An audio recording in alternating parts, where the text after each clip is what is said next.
अभिनंदन श्रोतागण। धनपत राय श्रीवास्तव, जो प्रेमचंद के नाम से विख्यात हैं, जाने जाते हैं, हिंदू और उर्दू के सर्वाधिक लोकप्रिय उपन्यासकार, कहानीकार तथा प्रख्यात विचारक थे। हिंदी कहानी तथा उपन्यास के क्षेत्र में 1918 से 1936 तक के कालखंड को प्रेमचंद युग कहा जाता है। आइए आज सुनते हैं कहानी मोटर के चींटे, प्रेमचंद जी के द्वारा लिखी हुई। क्या नाम की प्रातःकाल स्थान पूजा से निपट, तिलक लगा, पीतांबर पहन, खड़ाऊ पाँव में डाल, बगल में पत्रा दबा, हाथ में मोटा सा शत्रु मस्तक भंजन लेकर जजमान के घर चला। विवाह की साइत विचारनी थी। कम से कम एक कलदार का डौल था।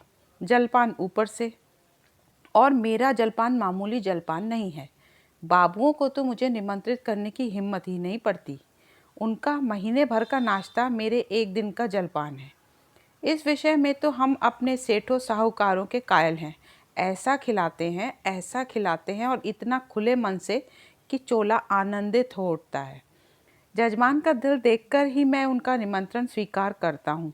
खिलाते समय किसी ने रोनी सूरत बनाई और मेरी शुदा गायब हुई। रोकर किसी ने खिलाया तो क्या, ऐसा भोजन कम से कम मुझे नहीं पचता। जजमान ऐसा चाहिए कि ललकारता जाए, लो शास्त्री जी, एक बालूशाही और मैं कहता जाऊं, नहीं जजमान, अब नहीं। रात खूब वर्षा हुई थी। सड़क पर जगह जगह पानी जमा है। मैं अपने विचारों में मग्न चला जाता था कि एक मोटर छपछप करती हुई निकली। मुंह पर छींटे पड़े। जो देखता हूँ तो धोती पर मानो किसी ने कीचड़ घोल कर डाल दिया हो। कपड़े भ्रष्ट हुए वह अलग, देह भ्रष्ट हुई वह अलग, आर्थिक क्षति जो हुई वह अलग। अगर मोटर वालों को पकड़ पाता तो ऐसी मरम्मत करता कि वे भी क्या याद करते। मन मसोस कर रह गया। इस वेश में जजमान के घर तो जा ही नहीं सकता था। अपना घर भी मील भर से कम न था। फिर आने जाने वाले सब मेरी ओर देख देख कर तालियां बजा रहे थे। ऐसी दुर्गति मेरी कभी नहीं हुई थी। अब क्या करोगे मन? घर जाओगे तो पंडिताइन क्या कहेंगी? मैंने चटपट अपने कर्तव्य का निश्चय किया। इधर उधर से 10-12 पत्थर के टुकड़े बटोर लिए और दूसरी मोटर की राह देखने लगा। ब्रह्म तेज सिर पर चढ़ बैठा। अभी 10 मिनट भी ना गुजरे होंगे कि एक मोटर आती हुई दिखाई दी। ओहो, वही मोटर थी। शायद स्वामी को स्टेशन से लेकर लौट रही थी। ज्यों ही समीप आई, मैंने एक पत्थर चलाया, भरपूर जोर लगाकर चलाया। साहब की टोपी उड़कर सड़क के उस बाजू पर गिरी। मोटर की चाल धीमी हुई। मैंने दूसरा फैर किया।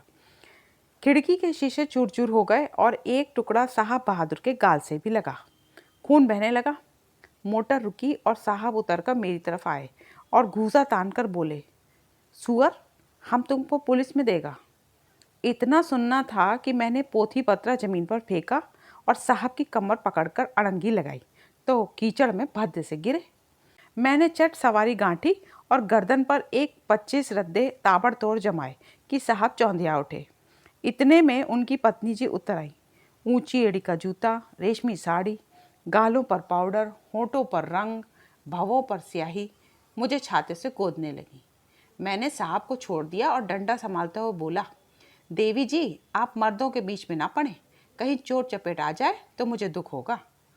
साहब ने अवसर पाया तो संभल कर उठे और बूटदार पैरों से मुझे एक ठोकर जमाई। मेरे घुटने में बड़ी चोट लगी। मैंने बौखलाकर डंडा उठा लिया और साहब के पाँव में जमा दिया। वह कटे पेड़ की तरह गिर पड़े। मेम साहब छतरी तान कर दौड़े। मैंने धीरे से उनकी छतरी छीन कर फेंक दी। ड्राइवर अभी तक बैठा था, अब वह भी उतरा और छड़ी लेकर मुझ पर पिल पड़ा। मैंने एक डंडा उसके भी जमाया, लौट गया। 50 आदमी तमाशा देखने जमा हो गए। साहब भूमि पर पड़े पड़े बोले, रेस्केल, हम तुमको पुलिस में देगा। मैंने फिर डंडा संभाला और चाहता था कि खोपड़े पर जमाऊं कि साहब ने हाथ जोड़कर कहा, नहीं नहीं बाबा, हम पुलिस में नहीं जाएगा, माफ़ी दो। मैंने कहा, हाँ, पुलिस का नाम ना लेना, नहीं तो यही खोपड़ी रंग दूंगा। बहुत होगा 6 महीने की सज़ा हो जाएगी, मगर तुम्हारी आदत छुड़ा दूंगा। मोटर चलाते हो तो छींटे उड़ाते चलाते हो, मारे घमंड के अंडे हो जाते हो। सामने या बगल में कौन जा रहा है इसका कुछ ध्यान ही नहीं रखते। एक दर्शक ने आलोचना की, अरे महाराज, मोटर वाले जानबूझकर चींटे उड़ाते हैं और जब आदमी लथपथ हो जाता है तब सब उसका तमाशा देखते हैं और खूब हंसते हैं। आपने बड़ा अच्छा किया जो एक को ठीक कर दिया। मैंने साहब को ललकार कर कहा, सुनता है कुछ? जनता क्या कहती है? साहब ने उस आदमी की ओर लाल लाल आंखों से देखकर कहा, तुम झूठ बोलता है, बिल्कुल झूठ बोलता है। मैंने डांटा, अभी तुम्हारी हेकड़ी कम नहीं हुई और दूं एक सोटा कस के? साहब ने घिंघियाकर कहा, अरे नहीं बाबा, सच बोलता है, सच बोलता है। अब तो खुश हुआ? दूसरा दर्शक बोला, अभी जो चाहे कह दे, लेकिन ज्यों ही गाड़ी में बैठे फिर वही हरकत शुरू कर देंगे। गाड़ी पर बैठते ही सब अपने को नवाब का नाती समझने लगते हैं। दूसरे महाशय बोले, इनसे कहिए थूक कर चाटे। तीसरे सज्जन ने कहा, नहीं नहीं, कान पकड़कर उठाइए बैठाइए। चौथा बोला, अरे ड्राइवर को भी, ये सब और बदमाश होते हैं। मालदार आदमी घमंड करे तो एक बात है, तुम किस बात पर अकड़ते हो? हाथ में चक्कर लिया और आंखों पे पर्दा पड़ा। मैंने यह प्रस्ताव स्वीकार किया। ड्राइवर और मालिक दोनों ही कान पकड़कर उठक बैठक लगाएंगे और मेम साहब गिने। सुनो मेम साहब, तुमको गिनना होगा, पूरी 100 बैठकें, एक भी कम नहीं, ज़्यादा चाहे जितनी हो जाए। 2 आदमियों ने साहब को पकड़कर उठाया, 2 ने ड्राइवर महोदय को। ड्राइवर बेचारे की टांग में चोट लगी थी, फिर भी वो बैठ के लगाने लगा। साहब की अकड़ अभी काफ़ी थी। आप लेट गए और ऊल जलूल बकने लगे। मैं उस समय रुद्र बना हुआ था। दिल में ठान लिया था कि इससे बिना 100 बैठकें लगवाए ना छोड़ूंगा। 4 आदमियों को हुक्म दिया कि गाड़ी को ठेलकर सड़क के नीचे गिरा दो। हुक्म की देर थी, 4 की जगह 25 आदमी लिपट गए और गाड़ी को ढकेलने लगे। वह सड़क बहुत ऊंची थी, दोनों तरफ की जमीन नीची। गाड़ी नीचे गिरती और टूट टाट कर ढेर हो जाती। गाड़ी सड़क के किनारे तक पहुंच चुकी थी कि साहब कांप कर उठ खड़े हुए और बोले, बाबा गाड़ी को छोड़ दो, मत तोड़ो, हम उठेगा बैठेगा। मैंने आदमियों को अलग हट जाने का हुक्म दिया, मगर सबों को एक दिल लगी मिल गई थी। किसी ने मेरी बात को ध्यान न दिया। लेकिन जब मैं डंडा लेकर उनकी ओर दौड़ा तब सब गाड़ी छोड़कर भागे और साहब ने आंखें बंद करके बैठकें लगानी शुरू की। मैंने 10 बैठकों के बाद मेम साहब से पूछा, कितनी बैठकें हुई? मेम साहब ने रोब से जवाब दिया, हम नहीं गिनता। तो इस तरह साहब दिन भर कांपते रहेंगे और मैं उन्हें ना छोड़ूंगा। अगर उनको कुशल से घर ले जाना चाहती हो तो बैठकें गिन दो, मैं उनको रिहा कर दूंगा। साहब ने देखा कि बिना दंड भोगे जान न बचेगी तो बैठकें लगाने लगे। 1, 2, 3, 4, 5। सहसा एक दूसरी मोटर आती दिखाई दी। साहब ने देखा और नाक रगड़कर बोले, पंडित जी, आप मेरा बाप है, मुझ पर दया करो, अब हम कभी मोटर में ना बैठेंगे।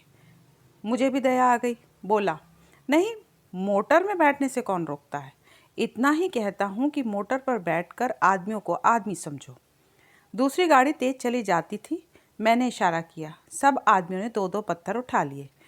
उस गाड़ी का मालिक स्वयं ड्राइव कर रहा था। गाड़ी धीमी करके धीरे से सरक जाना चाहता था कि मैंने बढ़कर उसके दोनों कान पकड़े और खूब जोर से हिलाकर और दोनों गालों पर एक एक पड़ाका देकर बोला, गाड़ी से छींटा ना उड़ाया करो, समझे? चुपके से चलते बनो।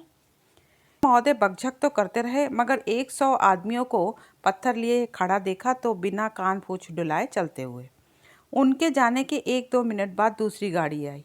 मैंने 50 आदमियों को राह रोक देने का हुक्म दिया। गाड़ी रुक गई।